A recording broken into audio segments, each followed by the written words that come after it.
ദൈവനാമം മഹത്വപ്പെടട്ടെ. ഗലാത്യർ, എഫേസ്യർ എന്നീ ലേഖനങ്ങൾക്ക് ശേഷം ഫിലിപ്പിയർക്ക് എഴുതിയ ലേഖനത്തിൻ്റെ ആമുഖ പഠനത്തിലേക്ക് പ്രവേശിക്കുവാൻ കർത്താവിൽ ശരണപ്പെടുകയും വിശ്വാസികളായി നിങ്ങളുടെ ഏവരുടെയും പ്രാർത്ഥനകളിൽ ശുശ്രൂഷയിൽ ഉടനീളമുണ്ടായിരിക്കുവാൻ അഭ്യർത്ഥിക്കുകയും ചെയ്യുന്നു. തക്ക സമയത്ത് ഔദാര്യപൂർവം തനിക്ക് സാമ്പത്തിക സഹായം നൽകിയ ഫിലിപ്പിയിലെ വിശ്വാസികൾക്ക് അപ്പോസ്തലനായ പൗലോസ് എഴുതി അയക്കുന്ന നന്ദി വാക്കാണ് ഫിലിപ്പിയ ലേഖനമെന്ന് പറയാം. ഇതിലെ കേന്ദ്ര ചിന്ത ലളിതമാണ്. ക്രിസ്തുവിൽ മാത്രമാണ് യഥാർത്ഥ ഐക്യം സാധ്യമായിട്ടുള്ളത്. വിനയത്തിനും സേവനത്തിനും ക്രിസ്തുവിനെ നമ്മുടെ മാതൃകയാക്കി സ്വീകരിക്കുന്ന പക്ഷം ചിന്തയിലും വാക്കിലും പ്രവൃത്തിയിലുമെല്ലാം ഐക്യം നിലനിർത്തുവാൻ നമുക്ക് സാധിക്കും. തൻ്റെ അനുഭവം തന്നെ പൗലോസ് അതിന് ദൃഷ്ടാന്തമായി കാണിക്കുന്നു. ഫിലിപ്പിയിലെ വിശ്വാസികൾക്ക് ഏറ്റവും അധികം ആവശ്യമായിരുന്ന ഒരു സന്ദേശമായിരുന്നു ഇത്. ഫിലിപ്പിയ സഭയിൽ ഒരുമിച്ച് പ്രവർത്തിച്ചു പോന്ന ആളുകൾ അന്യോന്യം ഭിന്നിച്ച് യേശുക്രിസ്തുവിൻ്റെ സുവിശേഷത്തിന് ശത്രുക്കളായി കഴിഞ്ഞിരുന്ന സന്ദർഭമായിരുന്നു അത്. അതിനാൽ പൗലോസ് അവരെ ഇപ്രകാരം ബോധിപ്പിക്കുന്നു: എൻ്റെ സന്തോഷവും കിരീടവുമായുള്ളവരെ, ഇങ്ങനെ ക്രിസ്തുവിൽ നിലനിൽക്കുവിൻ. പ്രിയമുള്ളവരെ, കർത്താവിൽ ഏകചിന്തയോടെ ഇരിക്കുവിൻ. കർത്താവിൽ എപ്പോഴും സന്തോഷിക്കുവിൻ. ഒന്നിനെക്കുറിച്ചും വിചാരപ്പെടരുത്. നിങ്ങളുടെ ആവശ്യങ്ങൾ സ്തോത്രത്തോടെ കൂടെ ദൈവത്തെ അറിയിക്കുകയത്രേ വേണ്ടത്. എന്നാൽ സകല ബുദ്ധിയെയും കവിയുന്ന ദൈവസമാധാനം നിങ്ങളുടെ ഹൃദയങ്ങളെയും മനസ്സുകളെയും ക്രിസ്തുയേശുവിങ്കൽ കാക്കും.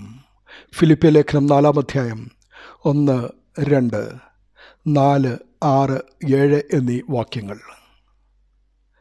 ഈ പുസ്തകത്തിൻ്റെ ലേഖനകർത്താവ് ഈ ലേഖനം പൗലോസാണ് എഴുതിയതിനെപ്പറ്റി ബാഹ്യവും ആഭ്യന്തരവുമായ തെളിവുകൾ വളരെ ശക്തമാണ്. അതിനാൽ ഈ വസ്തുതയെപ്പറ്റി ആരും ഒട്ടും തന്നെ സംശയിക്കുന്നില്ല. ഈ പുസ്തകത്തിൻ്റെ മർമ്മപദം ജീവിക്കുന്ന ക്രിസ്തുവാണ്. ഇതിലെ മർമ്മവാക്യങ്ങൾ 1:21, 4:12.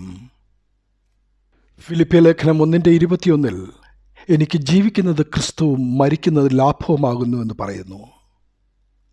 4-ാം അധ്യായം 12 വരുമ്പോൾ താഴ്ചയിലിരിപ്പാനും സമൃദ്ധിയിലിരിപ്പാനും എനിക്കറിയാം. തൃപ്തനായിരിക്കാനും വിശന്നിരിപ്പാനും സമൃദ്ധിയിലിരിപ്പാനും ബുദ്ധിമുട്ട് അനുഭവിക്കുവാനും ഞാൻ ശീലിച്ചിരിക്കുന്നു എന്ന് പൗലോസ് അപ്പോസ്തലൻ ഇതിലൂടെ വെളിപ്പെടുത്തുന്നു. ഈ പുസ്തകത്തിൻ്റെ മർമ്മപ്രധാനമായ അധ്യായം 2-ാം അധ്യായമാണ്. യേശുക്രിസ്തുവിൻ്റെ താഴ്മയെക്കുറിച്ചുള്ള വെളിപ്പാടിലാണ് പുതിയ നിയമ സത്യത്തിൻ്റെ സർവോന്നത മഹത്വം സ്ഥിതി ചെയ്യുന്നത്.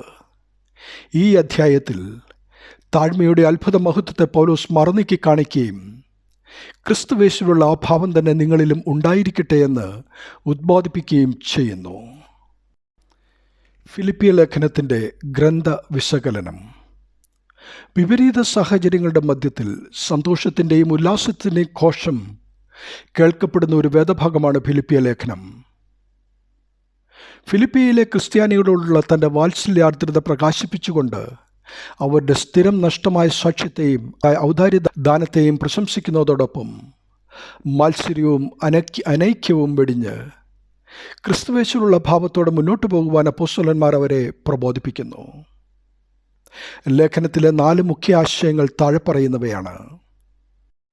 സാഹചര്യങ്ങളുടെ വിവരണം 1-ാം അധ്യായത്തിലും ക്രിസ്തുവിൻ്റെ മനസ്സിനെക്കുറിച്ച് 2-ാം അധ്യായത്തിലും ക്രിസ്തുവിനെക്കുറിച്ചുള്ള പരിജ്ഞാനം അധ്യായം 3-ലും ക്രിസ്തുവിൻ്റെ സമാധാനം 4-ാം അധ്യായത്തിലും വിവരിച്ചിരിക്കുന്നു. എനിക്ക് ജീവിക്കുന്നത് ക്രിസ്തുവും മരിക്കുന്നത് ലാഭവുമാകുന്നുവെന്ന ഫിലിപ്പിയ ലേഖനം 1-ാം അധ്യായം 21 മർമ്മവാക്യം വിശ്വാസികളായ നമ്മുടെ ഉള്ളിലും തറയട്ടെ. ദൈവനാമം മഹത്വപ്പെടട്ടെ.